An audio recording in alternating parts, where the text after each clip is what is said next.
how to control your high blood pressure with an easy 10-day plan. Hypertension or high blood pressure is a leading cause of heart disease, strokes, and kidney disease in the United States. About half of the adults in the U.S. have high blood pressure, yet most do not have it under control. Day one, you want to learn how to monitor and record your blood pressure properly. That's key. If you don't know what your blood pressure actually is, how are you going to control it?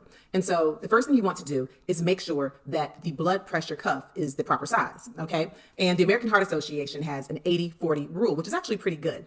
If you think about the bladder of the blood pressure cuff, okay, the part that wraps around your arm, you want to make sure that the width of the blood pressure cuff bladder is approximately 40% of the size of the circumference of your arm, okay? So if you were to get a tape measure and just kind of take it around your arm, kind of in the mid-upper arm, or you can get a string and take that around, and you go to about 40% of it, right? So less than half, you want the width of the blood pressure cuff to be about that size. And as far as the length of the blood pressure cuff, you want to make sure that the length is about 80% of the length of the circumference of your arm, all right? If your blood pressure cuff is too small, that will give you a falsely elevated blood pressure. So if you're one of these people who has big arms and you are constantly getting very high blood pressures, make sure that the blood pressure cuff is large enough. You may need an adult large, or you may even need a thigh cuff if you have really big and buff arms. And if you are a very thin person and you're getting low blood pressures, it may be a false low number if the blood pressure cuff is too big, okay? So consult with your physicians or even go to your local fire department and make sure that your blood pressure cuff is the right size. When you measure the blood pressure, you want to make sure that you are relaxed and that you have an empty bladder. So sit, do some deep breathing, and kind of relax. Uncross your legs and feet, okay? Your feet should be nice and flat on the ground, and your arms should be at the level of your heart. Okay, so now you're ready to properly measure your blood pressure. And you may have a wrist cuff. That's okay. Just make sure that you calibrate it with your local fire department or with your physician's office to make sure you're getting accurate blood pressures. All right, so now you're ready to measure your blood pressure. Oh, so what is a normal blood pressure?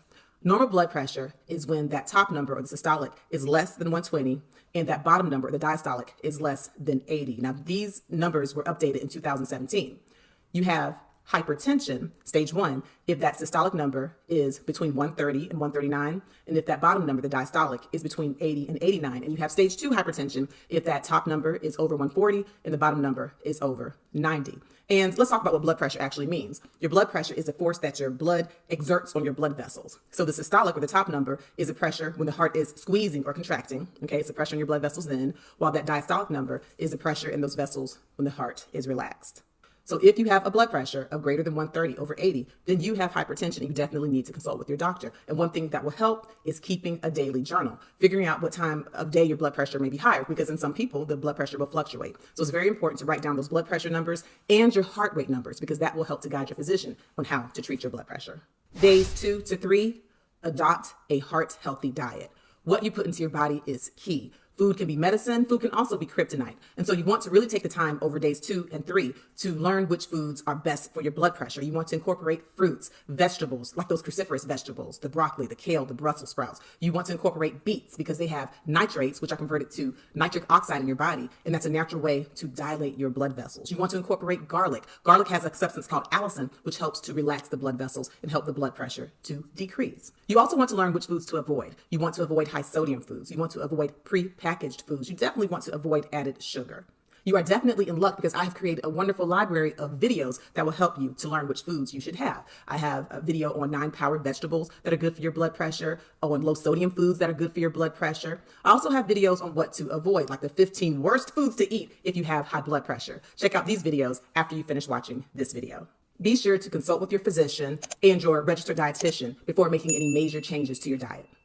Days 4 to 5, commit to regular physical activity. Yes, you definitely want to exercise because that helps to lower your blood pressure. When you exercise, that helps to release endorphins. That also helps you to maintain a healthy weight. And we know that when you're someone who has a healthier weight, less abdominal fat, you tend to have a better blood pressure. And so there are different ways you can do it. Yes, you can have a gym membership and you can be intense and you can get in there most days of the week. In fact, the American Heart Association recommends that most adults exercise for at least 150 minutes of moderate exercise each week. So that's about 30 minutes of exercise for 5 days of the week. So you can do walking, you can do running. You can also incorporate it in your daily activities. Take the stairs instead of taking the elevator. On your lunch break, take a little, have a nice light lunch and then get up and walk around in the parking lot, or get a lunch buddy and just kind of walk around the building, keep your body moving. You can also do yoga, and yoga is good as well as meditation because that usually incorporates slow, deep breathing. And when you have slow, deep breathing, that helps the heart to slow down and helps the blood vessels to dilate. And meditating is a way to clear your mind, decrease stress, and decrease blood pressure. HIIT training is something that's wonderful also. When you get in there, you do this high intensity training with exercise where you're doing some weightlifting, some calisthenics, and kind of balancing things out. Many things will help you as far as exercise. Make sure you consult with your physician. And if you have a gym membership or access to a personal trainer, find out which exercises are healthy for you that can help you to reduce your blood pressure. Beyond just directly benefiting your blood pressure, exercise can help with your mental health.